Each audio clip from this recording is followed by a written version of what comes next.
Good.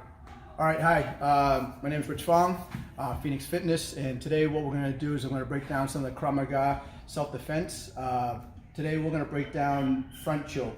Front choke can be established from different distances, one from on the wall while being pushed, right when it happens, or even before it happens. So we're going to break down each of the progression so you have an understanding of what techniques are involved, and see how to perform it and when to perform it. So the first one we're going to go over is the worst one. Okay, what happens is you've been choked, you've been pushed, and you end up on the wall. So what happens is Mike is going to show you when they choke and the progression hits the wall first, and Courtney will defend herself using a technique which is going to be restricting her shoulders. So it's a little bit different with the shoulder rotation on the wall. It will be coming over the top for rotational self-defense. So you see the choke in the wall and push, and hit the wall and rotate.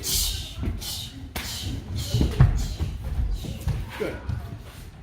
Now that's rotational self-defense, where she's limited with motion, so she must use up and down rotation versus side-by-side rotation, which you'll see next, where Mike will choke and push, and her goal is not to be hit into the wall, because the wall can also be, maybe it was traffic, so she has a timing issue where now she has to perform the self-defense before she hits the wall. Go ahead. Good.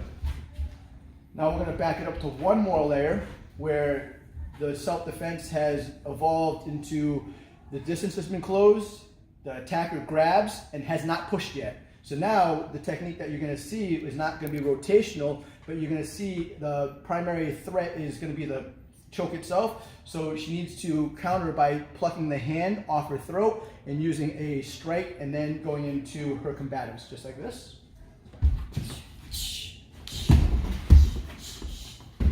Very good. Now, what you probably may not have seen was the throat strike, which is really important in Krav Maga, because what happens is she opened her airway by plucking the hand off her throat, striking the soft tissue of the throat, causing an opportunity to get a wrist lock and taking the attacker to the ground for more combatives. That way they can escape for their safety. All right, so one more time, that same self-defense, and focus on the strike to the throat.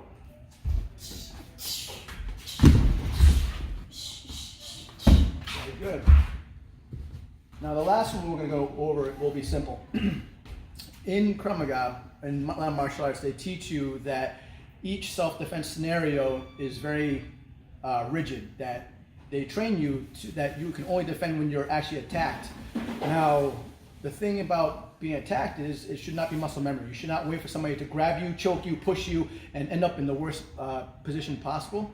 So if you feel the threat and you need to react, nobody says you can't be preemptive.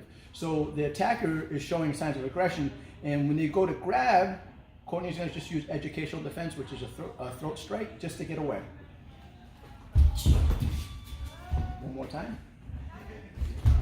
And that way, she shucks him off and is able to make the escape. All right. So, like the layers of the onion, your self-defense could be as simple as preemptive. One more time. Good. Choke from static.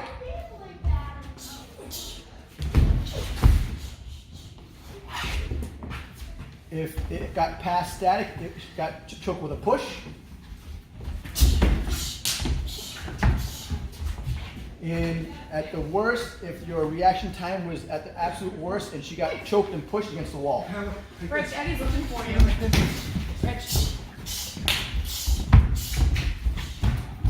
Very good. So what we have are the progression of the self-defense. So the progression of the self-defense is simple, where the readiness of the attacker is at question, where not everybody trains. So if you get caught off guard, it could be as early as throat strike. It could be as late as against the wall, but that would be the state of awareness. All right, so that's Krav Maga. That is your basic choke set from preemptive all the way to the wall.